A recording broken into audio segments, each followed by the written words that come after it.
Subscribe करें और bell दबाएं ताकि कोई खबर रह न जाए।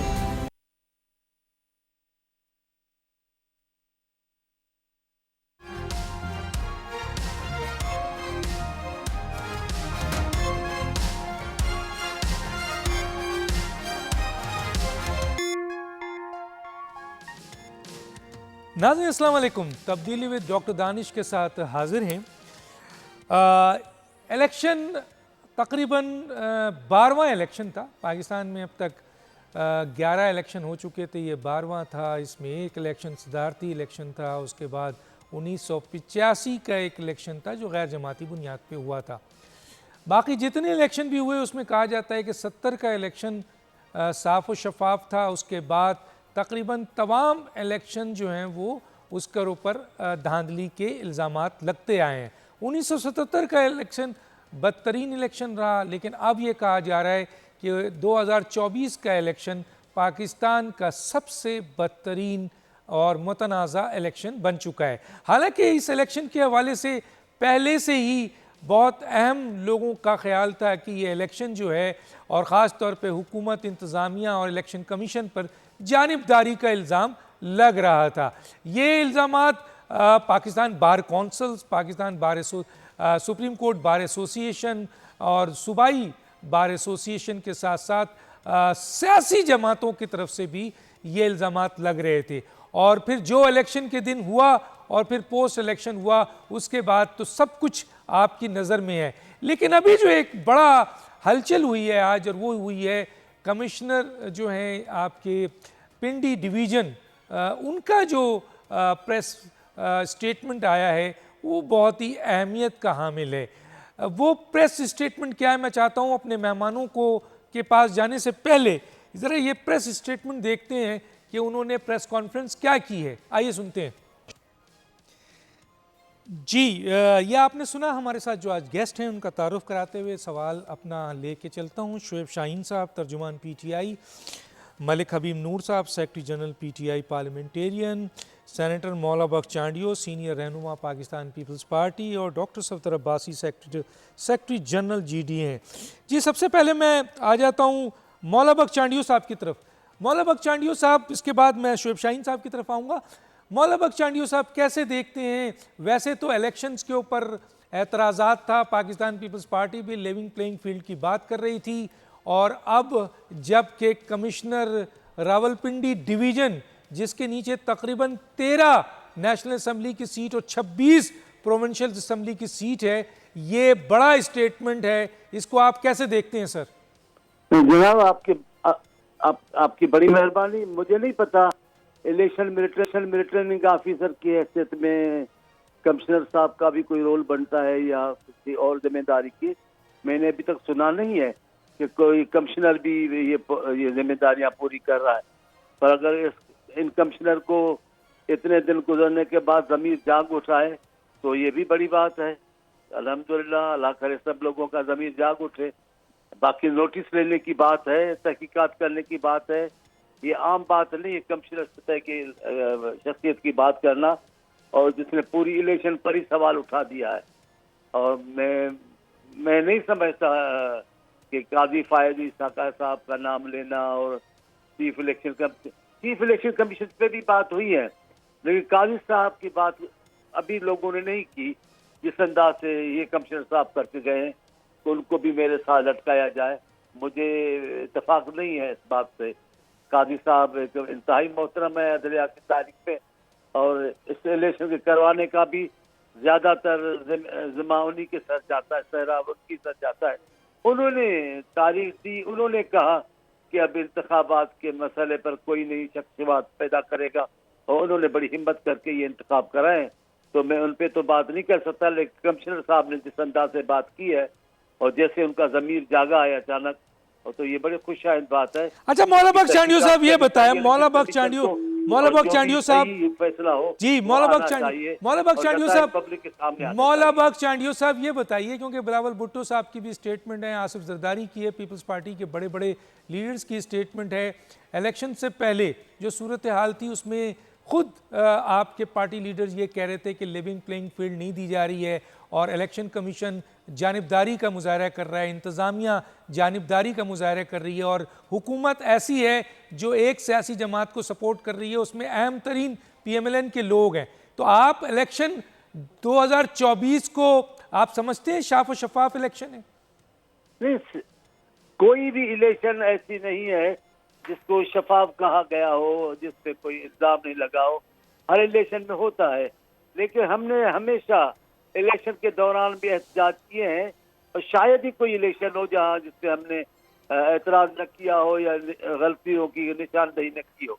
लेकिन हम फिर जमहूरियत की खातिर या निज़ाम के तसलसल की खातिर हम उस बात को भुलाकर माहौल को आगे लेके जाना चाहते हैं। हमने कभी नहीं चाहा कि चीजें रुक जाएं, निज़ाम रुक जाए, मुल्क और पीछे चले जाए। इस वक्त भी ऐसी बात है। तमाम तहफ़्फ़ुज़ात के बावजूद भी हमने कहा नहीं, खान साहब के इलेक्शन में भी तमाम मैं ये सवाल ही नहीं कर रहा सर, मेरा सवाल समझिए, मैं कह रहा हूँ क्या 2024 के इलेक्शन को आप साफ और शफाफ इलेक्शन मानते हैं या नहीं मानते? आपने कहा इलेक्शन की बात की, तब मैंने जवाब दिया कि तहफ़्फ़ुज़ात तो होते हैं, अब भी तहफ़्फ़ुज़ात हैं। अभी कहते हैं, जब हम कह रहे हैं कि तहकीकात की जाए तो उसका नतीजा तो आप भी निकाल सकते हैं ना। ठीक है, मैं आगे चलता हूं। मैं इस वक्त जनाब शोएब शाहीन साहब की तरफ जाता हूं। शोएब शाहीन साहब, इलेक्शन 2024 की अब क्रेडिबिलिटी क्या होगी? पहले तो बहुत सारे सवालात, फॉर्म 45, 46, 47 और इसके अलावा जिस तरह पाकिस्तान बार councils, supreme court bar associations, मुख्तलिफ इंटेलेक्चुअल, दानिश्वर, मुख्तलिफ सियासी जमातें इंक्लूडिंग PTI एक बड़ी सियासी जमात, और अब कमिश्नर रावलपिंडी, जिसमें 13 अहम तरीन सीटें हैं सर नेशनल असम्बली की और 26 हैं प्रोविंशियल असम्बली की, जो आपके अक्सरियती या जो भी इस वक्त तादाद है उसको तो बिल्कुल तब्दील कर देगा। क्या कहते हैं? देखिए डॉक्टर दानिश साहब, पहली बात तो यह है कि इस इलेक्शन 2024 को अगर पाकिस्तान की तारीख का कोई भी इलेक्शन इनके साथ मुवाजना करने की कोशिश करेंगे तो आप कर नहीं पाएंगे, पहली बात। दूसरी बात आपको बता रहा हूं, एक था प्री पोल रिगिंग, वो जिस उरूज और इंतहा को पहुंचा वो भी पाकिस्तान की तारीख में आज तक हमने वो नहीं देखा। यानी पार्टियां डिसमेंटल करें, उठाएं, तशद्दुद करें, अगवा बराए बयान करें, पुलिस के जरिए नॉमिनेशन फॉर्म छीने, प्रपोजल स्कैंडल उठाएं, रिटर्निंग अफसर कैंडिडेट को गायब कर दे और रिटर्निंग अफसर के जरिए 95% जो लीडरशिप है, टॉप लीडरशिप, उनके कागजात रिजेक्ट कर दे। ये सब कुछ अच्छा फिर इलेक्शन के जमाने से इलेक्शन डे तक मेरे समेत, मैं सबसे इस हल्के में था, इस्लामाबाद के सबसे जो मुख्तदर इदारे हैं वहाँ मैं वहाँ का कैंडिडेट था। यहाँ सुप्रीम कोर्ट है, हाई कोर्ट है, इलेक्शन कमीशन ऑफ पाकिस्तान है, वहाँ जहाँ प्रेसिडेंसी है, प्राइम मिनिस्टर हाउस है, और ये सारे इदारे वहाँ। और बल्कि मेरा एक पोलिंग स्टेशन जो था वो प्राइम मिनिस्टर हाउस में भी था, जो कि वहाँ से भी मैं जीता हूँ। रात आखिरी तक मेरे पोलिंग एजेंट्स गिरफ्तार हुए, जो चीफ स्पोर्टर से उनके खिलाफ FIR कटी, जो लोग थे लोगों के घरों में छापे मारे गए, 8-8 गाड़ियां, एक पुलिस की और बाकी सिविल कपड़ों में वो वहां घुसी, लोगों को उठाया गया, जो कुछ किया गया। ये प्री पोल हम छोड़ देते हैं, सब एक साइड पे कर दें। आफ्टर यानी पोस्ट पोल जो प्रोसेस हुआ है, अब मसलन मैं एक मिसाल देता हूं अपने हल्के की, 1,05,000 अकॉर्डिंग टू फॉर्म 45 मैं वोट ले रहा हूं, मेरा मद्दे मुकाबिल आ रहा है 51,000, इर्रेस्पेक्टिव के उस दिन में क्या हुआ उसको भी मैं सब छोड़ देता हूं। 51,000 वाले को जिता दिया रात को, और पूरे मीडिया ने दिखाया कि मेरी कितनी लीड है और मैं किस तरह जीत रहा हूं, और मेरे पास 100% फॉर्म 45 ओरिजिनल फॉर्म में, ओरिजिनल शेप में मौजूद है, और रात को मेरे पास पहुंच गए थे। अब उसको मुझे हरा दिया गया, उसको जिता दिया गया, डिफरेंस ही 53,000 का है। अच्छा, मैं जब जाता हूं या जो कुछ होता है, अच्छा फिर आगे जाते हैं, इलेक्शन कमीशन ऑफ पाकिस्तान मेरी पिटीशन के ऊपर फैसला करता है 11 तारीख को कि consolidation process is postponed, suspended till the next date of hearing, 3 दिन बाद केस लगेगा, और इस दौरान DG लॉ को कहा गया कि जाकर उनको इन्फॉर्म करें। और 12:30 बजे कंसोलिडेशन का टाइम था, 11:30 बजे मेरा मद्दे मुकाबिल तारिक फजल और 8-9 हम कैंडिडेट्स पहुंच जाते हैं, और वो राइटिंग में, ओरिजिनल राइटिंग में ऑर्डर जारी करता है, in compliance of the order of the ECP process of consolidation is postponed till further orders till the decision of the ECP। वो मेरे पास मौजूद है। उसके बाद रात को ही नोटिफिकेशन जारी हो जाता है। अब मसलन मतलब है किधर बंदा देखे, ये एक मिसाल दे रहा हूं, और इसी तरह सर मेरे साथ कमिश्नर, सर कमिश्नर के ऊपर आ जाए सर, बहुत इंपॉर्टेंट है, टाइम थोड़ा सा कम है, कमिश्नर के ऊपर आ जाए। देखिए, मैं कह रहा हूं कि किसी ना किसी ने सच बोलना है, और वो सच अगर उसने बोला है और उस सच को अगर आपने, अच्छा फिर सिर्फ ये नहीं है, पूरा पिंडी वो लेके खड़े हुए हैं। कल भी हमारी प्रेस कॉन्फ्रेंस थी, आज भी मेरे साथ आए हुए थे, मैंने इस्लामाबाद में सबसे बड़ा मुजाहरा किया। वो इस वक्त भी फॉर्म 45 लेके बैठे हुए हैं, चीख चिल्ला रहे हैं कि हमारे देख लो, चेक कर लो, वेरीफाई कर लो, नादरा से उसको टेस्ट करा लो, और किसी तरीके से वो कर लो। अगर उसने सच बोल दिया है तो हमें उसको अप्रिशिएट करना चाहिए। और इलेक्शन कमीशन का जो किरदार है वो सबके सामने आ चुका है। जो इस वक्त हो रहा है ना, ये उस वक्त 1970 में भी नहीं हुआ, इसलिए कि इलेक्शन कराने के बाद आपने उनको इख्तियार हवाले नहीं किया।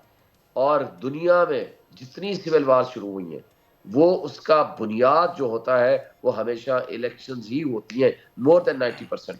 अच्छा सर, मैं एक सवाल करना चाहता हूँ शोएब शाहीन साहब। कमिश्नर ने तो आकर प्रेस कॉन्फ्रेंस कर दी, पूरी दुनिया को बता दिया। अब इस सिलसिले में मुख्तलिफ लोगों ने उसकी कैरेक्टर असोसिएशन पे, उसकी ज़ात पे, उसकी फैमिली पे, उसकी शख्सियत पे, उसकी नफ्सियात पे पता नहीं क्या कुछ उठा लिया है। मेरा आपसे सवाल है जो पूछना चाहता हूँ, आप लीगल आदमी भी हैं, कि अब कमिश्नर के बाद क्या इंक्वायरी वो हुकूमत करेगी पंजाब जिसके ऊपर इल्ज़ाम है, वो हुकूमत करेगी निगरान जो मरकज़ी जिसके ऊपर इल्ज़ाम आ गया, या वो आपके इलेक्शन कमीशन करेगा जिसके ऊपर इल्ज़ाम आ चुका है? क्या कहेंगे सर? मेरा ख्याल है इनमें से कोई भी नहीं कर सकता, क्योंकि ये तो सारे पार्टीज हैं, ये तो ऑलरेडी करप्शन में भरे पड़े हैं। इन्होंने तो डकैती में सहूलतकारी की है, तो जो डाकाजनी में सहूलतकार होंगे वो कैसे कर सकते हैं? इसका आपको एक हाई पावर्ड जुडिशियल कमीशन बनाना पड़ेगा, ठीक, जो सच और झूठ को साबित कर सके, ठीक, जो वेरीफाई कर सके, ठीक, मोस्ट इंडिपेंडेंट और क्रेडिबल लोग उसमें शामिल हों, ठीक, जिसके ऊपर तमाम पॉलिटिकल पार्टीज का ट्रस्ट हो, ठीक। फेथ हो, अवाम का फेथ हो। ये नहीं होगा तो आपका मुल्क, देखे उसने एक लेकिन अच्छी बात की, जी जी बोलें सर, बोलें जल्दी जल्दी। मैंने कहा उसने अच्छी बात की, मैं मुल्क तोड़ने वालों में से अपने शामिल आप नहीं को होना शामिल नहीं चाहता, बहुत कराना बड़ी बात चाहता। है सर, बहुत आज बड़ी जो बात है। सिचुएशन है, आप देखें, इकोनॉमिस्ट ने परसों एक अपना आर्टिकल लिखा, उसने कहा ये वो मुल्क है जिनके ना आप फ्रेंड्स हैं ना जिनके पास पैसा है, और हरकतें ऐसी कर रहे हैं आइए, कि जो अल अमान, उसने जो कुछ लिखा है। तो जिस मुझे तो बताएं यार, हम कोई खुदा के लिए जिस इस मुल्क में मुल्क की ऐसे जड़ें खोखली सियासतदान करके। होंगे तो उसका तो होनी है। मैं आगे चल के बात करूंगा। डॉक्टर सफदर अब्बासी साहब, आपने एक जीडीए की तरफ से बहुत बड़ा मुजाहरा किया है सिंध में, और आपने ये क्लेम किया है कि ये पूरा का पूरा इलेक्शन जो है वो धांधली शुदा है। अब सवाल ये पैदा होता है कि कमिश्नर रावलपिंडी डिवीज़न, जिसके नीचे 13 एमएनए हैं और 26 एमपी हैं, तो वो सब की सब क्वेश्चन मार्क हो गया। कैसे देखते हैं उसकी प्रेस कॉन्फ्रेंस को सर? बस अपना डॉक्टर साहब यही इंतजार है कि कोई सिंध से भी कोई कमिश्नर या कोई डीआरओ बोलेगा जब, तो मैं समझता हूँ यही क्लेम है हमारे पीपल्स पार्टी के दोस्तों का, और 50-50 हज़ार की जो लीड है वो फिर इसी तरह मेरे ख्याल में कायम की गई जिस तरह पिंडी में। लेकिन बहरहाल मैं उसको साइड पे रखते हुए मैं सिर्फ एक अर्ज करूंगा कि जी हमारे यहाँ सिंध के अंदर मुस्तकिल जो है ना एक 15 साल से एक गवर्नमेंट चल रही है, और जो अपोजिशन थी वो उनके खिलाफ इलेक्शन लड़ रही थी। पहले ये कहा जाता था कि जी अपोजिशन डिवाइडेड है और जो है ना अपोजिशन जो है ना इकट्ठी नहीं हो रही, तो हमने इस दफा एक मुतबादिल भी क्रिएट करके जो है ना आगे कर दिया। आए सवाल जब मसला जो हमारा तो केयरटेकर गवर्नमेंट से ही शुरू होता है जी। केयरटेकर गवर्नमेंट जो बनी वो जो उस वक्त पार्टी इन गवर्नमेंट थी उसकी मर्जी से बनी। चीफ मिनिस्टर साहब यकीनन बहुत अच्छे इंसान हैं, मैं उनके बारे में ज़ाती तौर पे कोई मेरे उनसे से कोई इनहिबिशन नहीं है, लेकिन मकबूल बाकर साहब, लेकिन अनफॉर्चुनेटली उन्होंने कोई ऐसा स्टेप नहीं उठाया कि जिससे ये तासुर दूर होता कि जी वो कंटिन्यूटी है पिछली गवर्नमेंट की। और उन्होंने जो है ना जो लोग उन्होंने अपने चीफ मिनिस्टर हाउस में बिठाए वही ऑफिसर जो कि मुराद अली शाह साहब के साथ होते थे, उन्हीं को उन्होंने अपना सेक्रेटरी लगाया रखा, उन्हीं को उन्होंने अपना पीएसओ बनाया रखा, उन्हीं को उन्होंने जो है ना अपनी चीफ मिनिस्टर हाउस में प्रोटेक्ट करते रहे, और किसी को आखिर तक जो है ना वहां से उन्होंने ट्रांसफर नहीं किया कि ये लगे कि जी नहीं एक न्यूट्रल केयरटेकर गवर्नमेंट आई है। आया सवाल जब आईजी और चीफ सेक्रेटरी का, तो वो भी एक चलो अच्छी अपॉइंटमेंट्स हो गई। हमने कहा कि बाहर से आया, हमने कहा चले, हमने उसको वेलकम किया। उसके बाद क्या हुआ कि हमारी पोजीशन ये थी कि वो लोग जो एडमिनिस्ट्रेटिव पोजीशंस में रहे पिछले 15 साल मुसलसल रहे हैं, उनको अगर आप यहाँ से नहीं हटाएंगे तो फिर फेवर फिर जो है ना वो पिछली गवर्नमेंट को जाएगी। और उसमें हमने ये डिमांड की कि जी बाहर से लोग लाए, लेकिन क्या हुआ कि जी लाड़काना वाला नवाब शाह के एसपी जो है वो सांगड़ वाला खैरपुर, इसी तरह डीसी, इसी तरह कमिश्नर जो है वही लोग जो पिछले 15 साल से इस हुकूमत पिछली हुकूमत से मुफादात उठाते रहे, उन्हीं को फिर आपने जो है जाके वहाँ पे डीसी और एसपी और एससी और वगैरह लगा दिया गया। फिर जनाब जब मामला आया अपना डीआरओज और आरओज का, तो वही लोग जो कि पिछली वक्त में जो है ना वो मुफादात अपने उठाते रहे, वही डीआरओ और वही आरओ बन गए। अब जब आया मामला डिलिमिटेशन का, तो इलेक्शन कमीशन ने आखिर के अंदर सारे वो हल्के जो कि जीडीए के उम्मीदवारों ने जीते थे पिछले इलेक्शन में, वो सब के सब तोड़ दिए। मेरा अपना भतीजा है मौजम अब्बासी साहब, उसकी हल्के को तोड़ के उसको उठा के जो है वो बाहर फेंक दिया। रफीक बामन साहब के हल्के को तोड़ा, सांगड़ के सारे हल्के तोड़ दिए। तो उसके बाद जो ना जब इलेक्शन कमीशन में बैठा वो मेंबर जो निसार दुरानी है, वो तो बिल्कुल सदियन जो वन साइडेड किस्म का काम कर रहा है।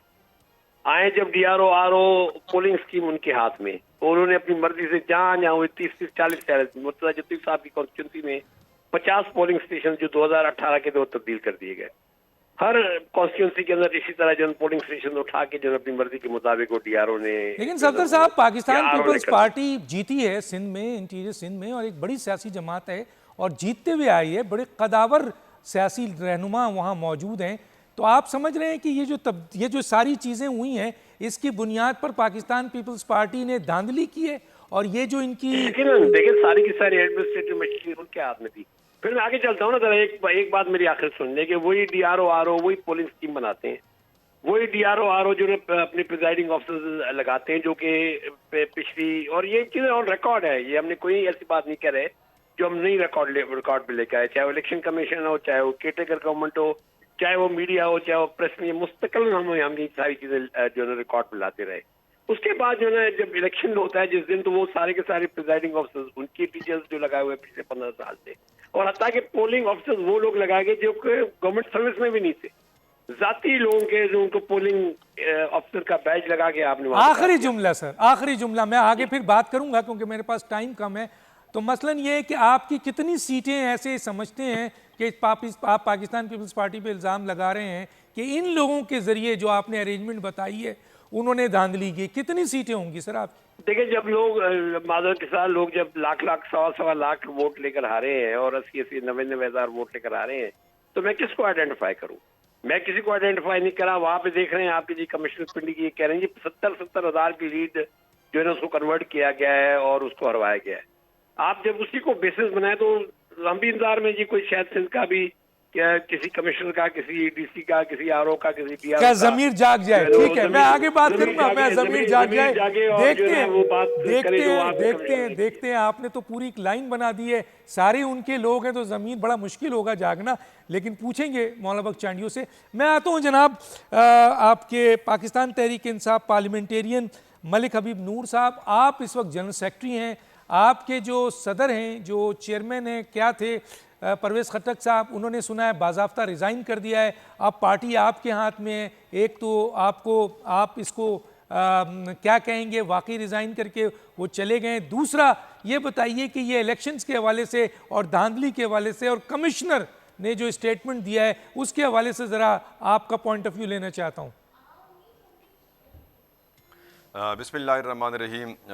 डॉक्टर साहब शुक्रिया आपकी कि आपने हमें मौका दिया है, और आपके चैनल की तवज्जुह से मैं तो 24 करोड़ आवाम को एक पैगाम देता हूँ कि अब इस वक्त हमारा मुल्क जो है इस बात का तकाजा करता है कि हम जितनी भी सियासी पार्टियाँ हैं हर एक बात पे लगी हुई हैं कि धांधली हुआ है।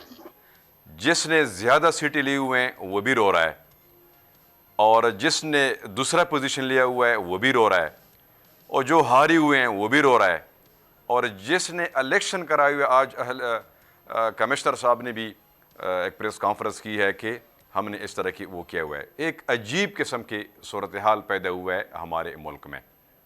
मैं तो कहता हूँ डॉक्टर साहब, आपने सवाल किया कि आपके चेयरमैन ने इस्तीफ़ा दे दिया है। हाँ बिल्कुल, परवेज़ खट्टक साहब ने, क्योंकि उनका सेहत ख़राब था तो उन्होंने ख़ुद जो है ना बाज़ाब्ता तौर पे इस्तीफ़ा पेश किया है, और हमारा जो एग्जीक्यूटिव कमेटी है वो उसने मंजूर करवाया, वो इस्तीफ़ा मंजूर हो गया उसकी। दूसरी बात यह है कि इस वक्त हमारे साथ जो रफ़का हैं, डॉक्टर सफदर अब्बासी साहब हैं, शुएब शाहीन साहब हैं और मौला बख्श चांडी साहब, मुख्तलिफ़ पार्टियों के लोग हैं। वो हर एक यही उनका फरियाद है, रो रहे हैं कि हमारे साथ ये हुआ है, धांधली हुआ है। हमारे समझ में तो ये बात नहीं आ रहा है धांधली हुआ है किसने किया है और किसके लिए किया हुआ है। सारे पार्टियां रो रहे हैं, तो ये जो है ना, इसका इस बात तक नहीं, आप ये बताएं, आप अवाम तो जो है, इलेक्शन लड़े थे, सिर्फ आप मेरी भी नोट इलेक्शन नहीं हो लड़े रही। थे और आपने कहा था कि हम केपीके में पंजाब केपीके की हुकूमत बनाएंगे, इतनी लेवल पर जीतेंगे, तो आपकी तो सीटें ही नहीं आई हैं। तो आप समझते हैं कि आपके साथ सही हुआ है, कोई धांधली नहीं थी और आपके उम्मीदवार वाकई हारे हैं, सही हारे हैं? देखिए डॉक्टर मैं यहाँ साहब, पे रोकूंगा, यही तो मैं आप ही पहली से शुरू करूंगा, बड़ा अहम सवाल है आपसे, मैं आप ही से शुरू करूंगा, लेकिन इस वक्त मुझे एक ब्रेक के लिए कहा जा रहा है। नाज़रीन, एक छोटा सा ब्रेक, फिर वापस आते हैं।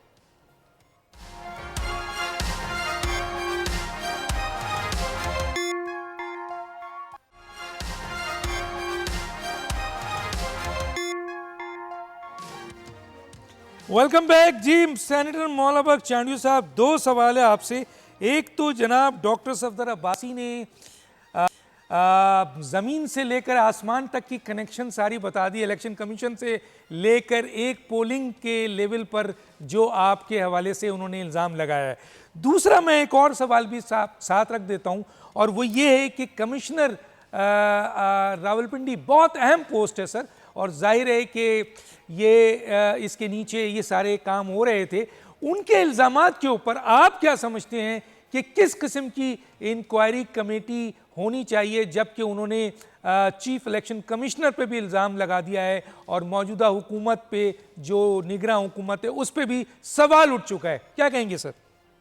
मैं पहले तो इल्जामात की बात करता हूँ जी, कि मुझे इल्म नहीं है कि कमिश्नर भी इस इंतखाबात में कोई रोल प्ले कर रहे थे। मुझे इसका इल्म नहीं है, उनका वास्ता होता नहीं है। सर बिलावल भुट्टो साहब ने, जब बिलावल भुट्टो साहब ने ये कहा था कि निगरां हुकूमत जो है वो जानिबदार है और वो PMLN की सपोर्ट में बैठी है, और इसलिए इलेक्शन जो है वो फेयर नहीं हो सकता, तो निगरां हुकूमत का बराह रास्त ताल्लुक नहीं होता है। लेकिन ये भी नहीं हो सकता कि वो इलेक्शन प्रोसेस का हिस्सा ना हो, तो कमिश्नर भी सर इलेक्शन प्रोसेस का हिस्सा होता है। मैं इससे ज्यादा बहस नहीं कर रहा, मैं तो तहकीकात का तो मुतालबा कर रहा हूँ। जब ये कर रहा हूँ तो सारी बातों को साइड पे किया जा रहा कर रहा हूँ।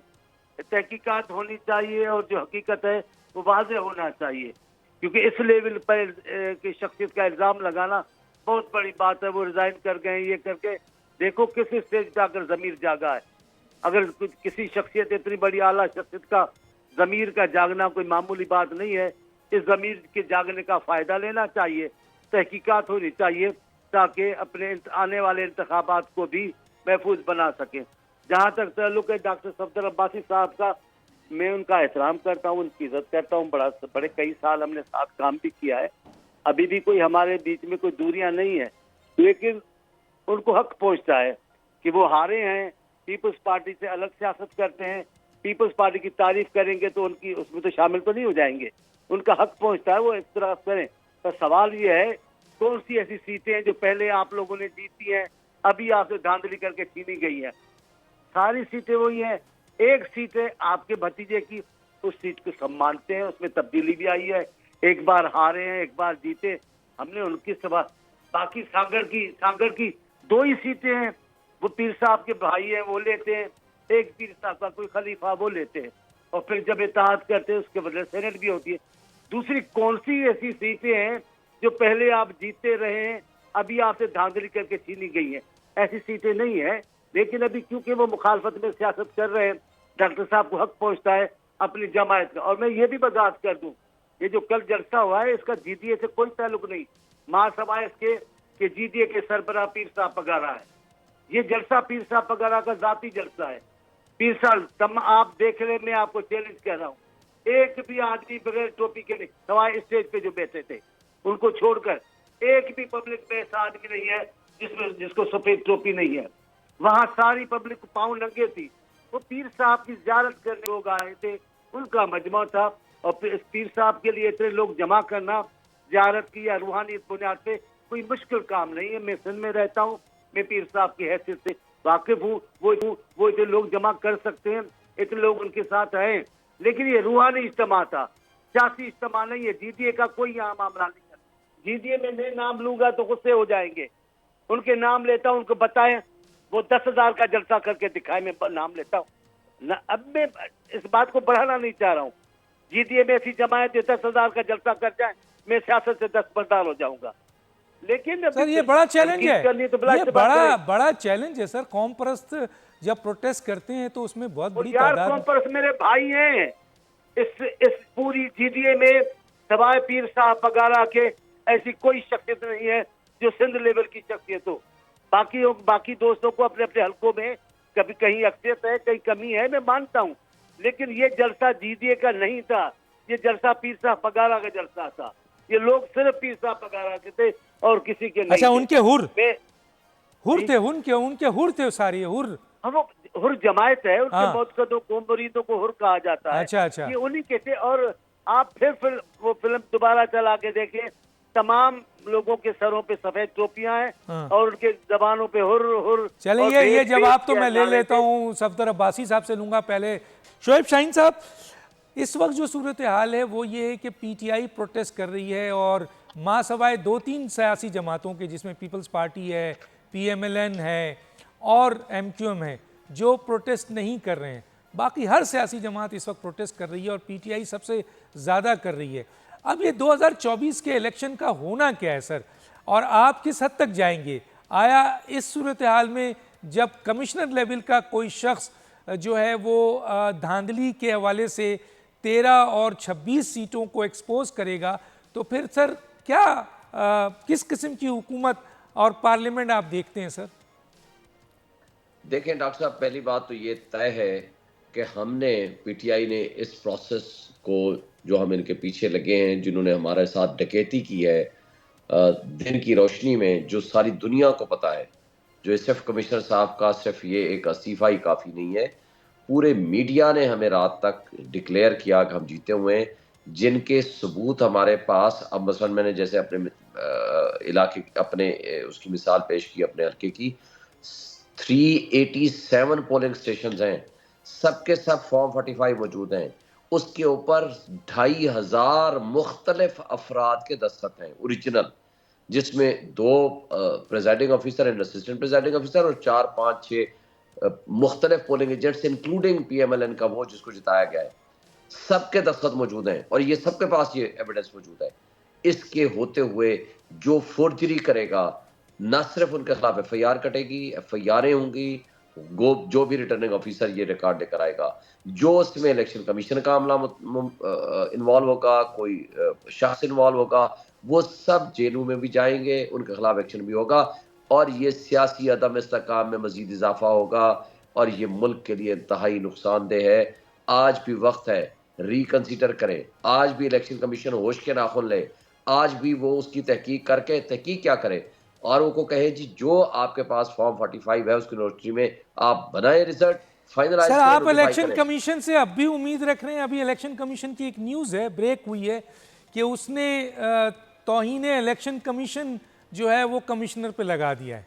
अब बताइए आप। वैसे कमाल की बात है, कमाल की बात है। सबसे पहले तो अपने आप पे तौहीन लगा लें, यानी आप सबसे ज्यादा जानिबदारी करते हुए आइन की जो ड्यूटी है आपकी, ये कोई आपका अख्तियार नहीं है, आप अपनी आइन की ड्यूटी से आप नबरत अज़मा नहीं हुए, आपने अपनी ड्यूटी को छोड़ दिया, आप ही अपने केसेस खुद ही सारे खराब कर रहे हैं। आपने लोगों का स्टे दे के आपने पीछे से नोटिफिकेशन किए हैं, आपकी जानिबदारी सारी दुनिया जानती है और आप तौहीन इलेक्शन कमीशन से डरा के ये समझेंगे कि जनाब लोग चुप कर जाएंगे, ये सारा डाका जनी पे ऊपर चुप करके। शोएब शाहीन साहब, एक और कमेंट्स में चाहता हूं आपसे कि पंजाब हुकूमत के सरबराह जो हैं उन्होंने तो एक इंक्वायरी कमेटी बना दी है, हालांकि उन पर संगीन इल्ज़ाम आ चुका है कि वो इस धांधली का हिस्सा हैं।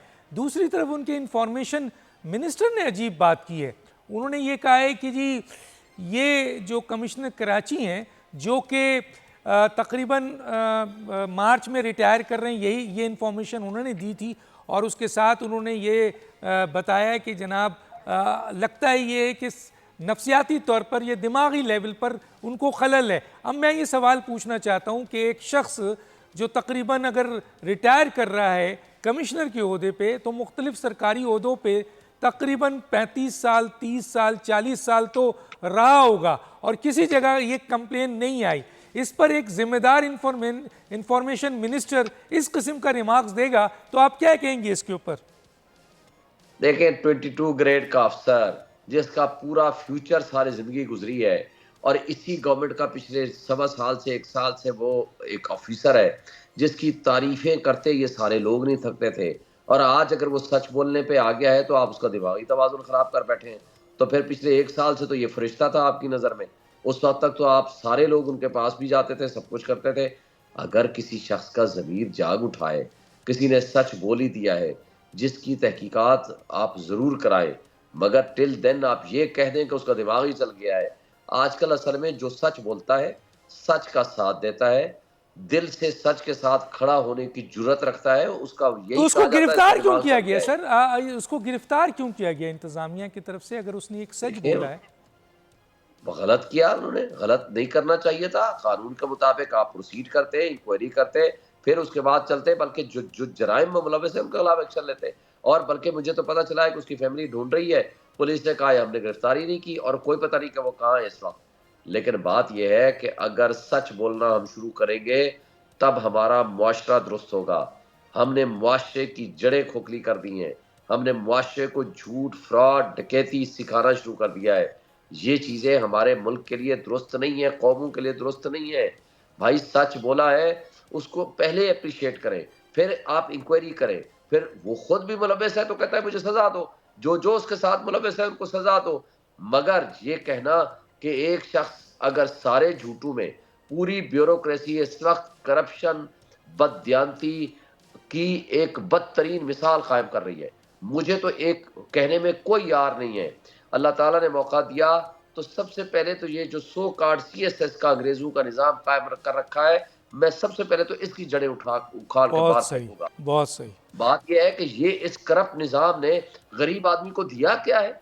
आपने उनको बाबू बना के ऊपर सर पे बैठा दिया है, ताज बरतानिया पहना के, और ये काले लेकिन सर वो मैं इस पर एतराज, करके। शुएब शाहीन साहब आप आएंगे, आपसे उम्मीद है, लेकिन आपकी जो पार्टी थी वो 3 साल 7 माह हुकूमत में रही, ये उसे भी खत्म करना चाहिए था। बड़े बड़े वादे थे उनके, उन्होंने भी कुछ नहीं किया। मैं आता हूँ डॉक्टर साहब तरफ बासी, मैं आगे, हमने बहुत कुछ सीख लिया, चलें सीख लिया, बहुत कुछ सीख लिया है। तो इसका मतलब है इमरान खान साहब अब जो हैं वो सही मायनों में एक सियासी और जमहूरी सोच के हामिल हो गए हैं सर। आप लोगों ने सीख लिया है, अब आप लोग लड़ाई झगड़ा, तशद्दुद, मारपीट, इनकलाबी और माफ करने वाला, मैंने तो पहले कहा है, जाए उससे माफी मांगो, जिसको कौम आज उसके साथ खड़ी है मुल्क के लिए, उससे माफी मांगो। लेकिन सर, लेकिन जो उन्होंने भी जो उनकी तरफ से हुआ है, उनकी पार्टी की तरफ से हुआ है, 9 मई हुआ है, वो भी साइफर हुआ है, बहुत सारे के, उनको भी माफी मांगनी चाहिए। और ट्रुथ एंड रिकंसिलिएशन जो कि बहुत बड़ा अहम चीज़ है इस वक्त पाकिस्तान के लिए, उसमें आपको भी और दूसरों को भी करना चाहिए। जी सफदर अब्बासी साहब, मौला बख्शांडियो कहते हैं कि GDA की मजाल नहीं है कि वो इतना बड़ा जलसा कर दे। ये तो पीर साहब के हुर थे जो आए थे, तो फिर GDA का नाम आपने क्यों लिया सर? देखिए जी, मैं चांडी साहब की इज्जत करता हूँ। पीर साहब ने ये कॉल अपने रूहानी पेशवा की हैसियत में नहीं, उन्होंने ये कॉल GDA के सदर की, GDA के चेयरमैन की हैसियत में दी थी। और ये लोग जो आए थे उनके लिए क्लियर था कि जी हमने इस इलेक्शन रिगिंग के खिलाफ धरना देना है। तो ये धरना इलेक्शन रिगिंग के खिलाफ था और पीर साहब ने अपनी रूहानी हैसियत में नहीं, GDA की सदर और चेयरमैन की हैसियत में जो है ना ये कॉल उन्होंने दी थी।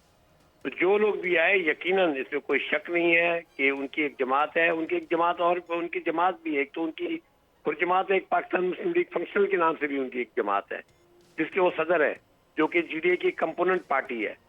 तो मैं तो इनको चैलेंज करता हूँ कि इनके पार्लियामेंट के सदर जो है जरदारी साहब, वो 5000 का जलसा मुझे कहीं बना करके दे दे। वाह, कहीं 5000 बंदा भी इकट्ठा कर लेंगे तो मैं उनको मान जाऊंगा।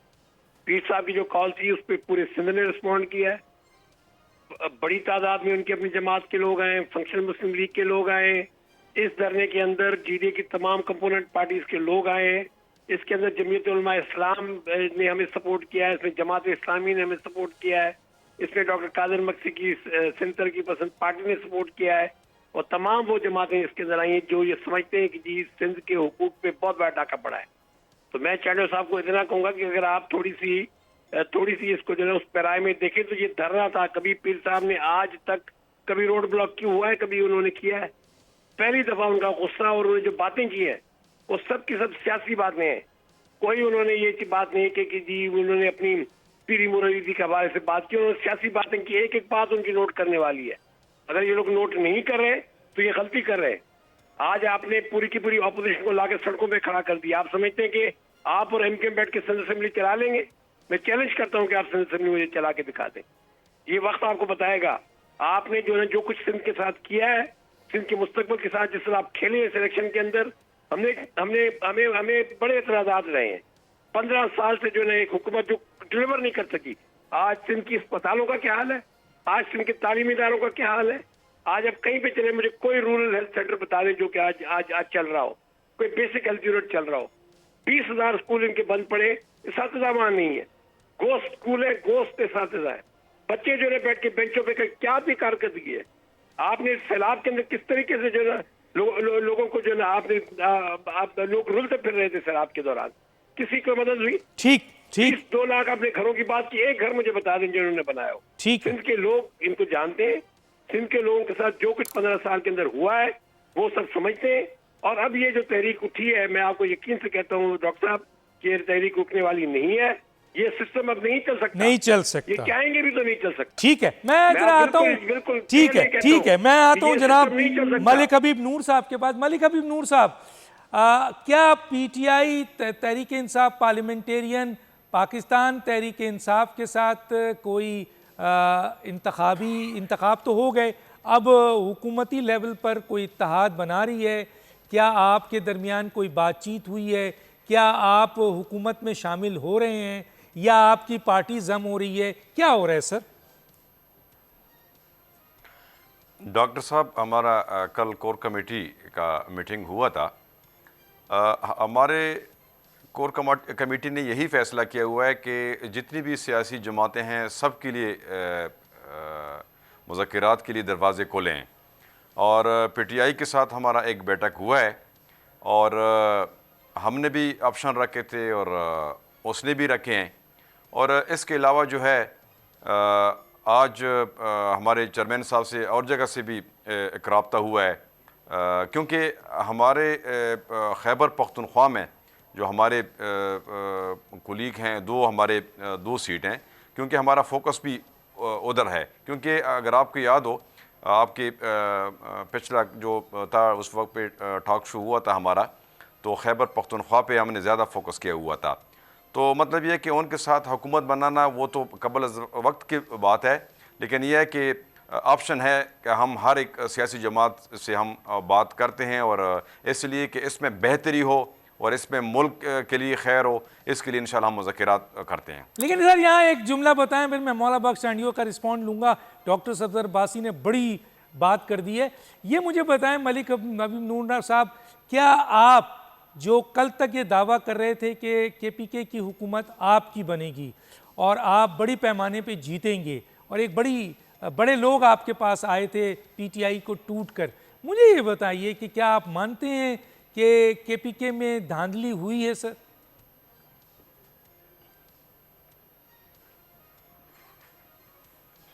जी मलिक साहब। डॉक्टर साहब आपकी आवाज़ कट हो रही है। जी मलिक हबीब नूर साहब, क्या आप मानते हैं केपीके में धांधली हुई है या नहीं हुई है? डॉक्टर साहब, केपीके में क्या कि पूरी पाकिस्तान में कोई अजीब किस्म के निज़ाम हुए हैं। मैंने पहले भी अर्ज़ किया था कि हर एक पार्टी रो रहा है कि सर मैं आपका तो पूछूं, छोड़े सारी पार्टियों को। हमने जो मेहनत की है खैबर पख्तूनख्वा में, हमारे जितने भी कैंडिडेट थे, और हमने हर एक ज़िले में खूब मेहनत की और कोशिश की है, लेकिन बदकिस्मती से वहाँ से हमने पूरी खैबर पख्तूनख्वा में सिर्फ हम क्या 222 धांधली सीटें हुई हम है जीत लिए केपीके हैं। में या नहीं हुई है, ये बताइए। जाहिर है जब हमने इतना मेहनत किए हुए है, नहीं नहीं जीते हुई हैं, तो है। हमारे पास कोई और अल्फाज ही नहीं है नहीं धांधली। अल्फाज है धांधली। जी मौला बख्श चांडियो साहब रिस्पॉन्ड कीजिए।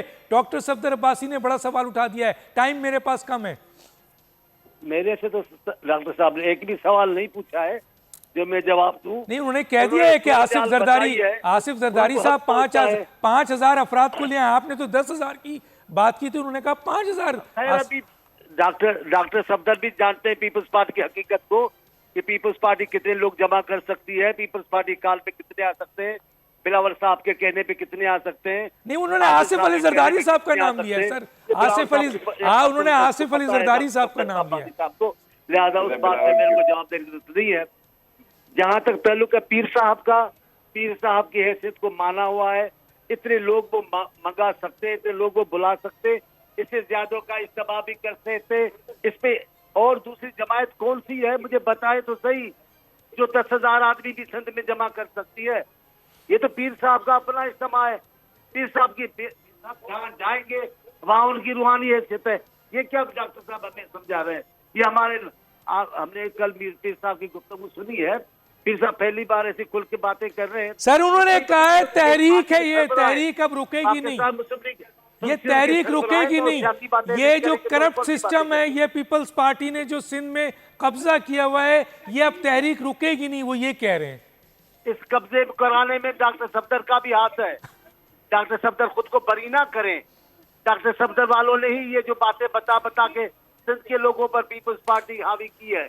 इससे कैसे बरी होंगे डॉक्टर तो आप मानते हैं उनकी बात? इख्तिलाफ हो गए, अभी सारी जिम्मेदारी से निकल जाएंगे, ऐसा नहीं है। पीपल्स पार्टी की इस पोजीशन में जो लोग हैं अब गुमनाम है या जाहिर है, उनमें डॉक्टर सफदर भी शामिल है। ठीक है, इसलिए इस गुनाह से वो बच नहीं सकते। ठीक है, लेकिन पीपल्स पार्टी को ताकत है, वो इससे बड़ा जलसा कर सकती है। बिलावल साहब, आसिफ अली जरदारी साहब का जवाब देना। आप आसिफ अली जरदारी का नहीं दे रहे हैं, आप पीपल्स पार्टी और बिलावल का कह रहे हैं। वो आसिफ अली जरदारी और बिलावल साहब में क्या फर्क है? आसिफ अली जरदारी और पीपल्स पार्टी में क्या फर्क है? क्या आसिफ अली जरदारी 5,000 लोगों को जमा कर सकते हैं? सफदर अब्बासी साहब, डॉक्टर साहब अभी आपको लड़ाई करना चाहते हैं तो कोई और बात है, पर आप कलमा पढ़े, आसिफ साहब के जलसे पर 5,000 आदमी नहीं आएंगे। कलमा पढ़े। अब आप लड़ाना चाहते हैं? नहीं, मैं तो उनका पॉइंट ऑफ व्यू से, क्योंकि आपने उनके पूरे जल्से को, पूरे जीडीए के जल्से को आपने पीर पगारा का जलसा कर दिया। साहब की साहबजादी हैदराबाद आई, अब सुन ले जरा ना, अभी आसिफ साहब की साहबजादी आई, हजारों लोग थे। आप क्या 5,000 की बातें करते हैं? ये शख्सी सवाल नहीं था, सियासी सवाल था, सियासी जवाब उन्होंने भी दिया है, मैंने रिस्पॉन्ड किया। लेकिन पब्लिक के जहां तक लोगों को बुलाने का है, मैं कह रहा हूं शख्सी तौर पर पीर साहब है, लेकिन सियासी पार्टी के सद में पीपल्स पार्टी के, तो आपने भी तो सर आपने भी तो पूरे जीडीए के जलसे को पीर पगारा तक महदूद कर दिया, इसीलिए वो है पीर साहब का, वो पीर साहब का ही जलसा था। ठीक है सर, एक मिनट है, मैं शोएब शाहीन साहब का कंक्लूजन ले लूं। शोएब शाहीन साहब करने क्या जा रहे हैं? क्या आप समझते हैं पीटीआई अब क्या करने जा रही है? 1 मिनट है सर आपके पास। देखें, कानूनी तौर पर, अखलाकी तौर पर हम जीत चुके हैं, इसमें कोई शक व शुबा नहीं है कि 2/3 मेजॉरिटी से ज्यादा लोगों ने इमरान खान का साथ दिया। अच्छा, अब बाकी सिर्फ एक चीज बाकी रह गई है, वो है कि हम लोगों के हुकूक के तहफ़्फ़ुज़ के लिए बाहर निकले और हम निकल आए हैं। और इंशाअल्लाह ताला जब तक लोगों को उनके हुकूक नहीं मिलते, जब तक आइन की बहाली नहीं होती, जब तक बुनियादी इंसानी हुकूक लोगों को नहीं मिलते, जब तक डाकू जो है डाका जनी से बाज नहीं आते, उस वक्त तक एहतजाज करेंगे आप। जी सफदर अब्बासी साहब, वक्त खत्म है, 30 सेकंड है, बोले जी। मैं आखिर में जी चांडी साहब से बिल्कुल मेरे भाई हैं। मैं सिर्फ आखिर में कह रहा हूँ कि सिर्फ पीर साहब की बातों पे गौर कर लें जो उन्होंने कहा है। ठीक है, चारों पीर साहब की बातों पे गौर कर लें जनाब मौला बख्श चांडियो साहब, आप गौर कर लें पीर साहब का वो आखिरी में कह रहे हैं। बहुत बहुत शुक्रिया डॉक्टर सफदर अब्बासी साहब, सेनेटर मौला बख्श चांडियो साहब, मलिक हबीब नूर साहब, शोएब शाहीन साहब। वक्त खत्म हो जाता है, डॉक्टर दानिश को याद दीजिए। अल्लाह हाफिज़।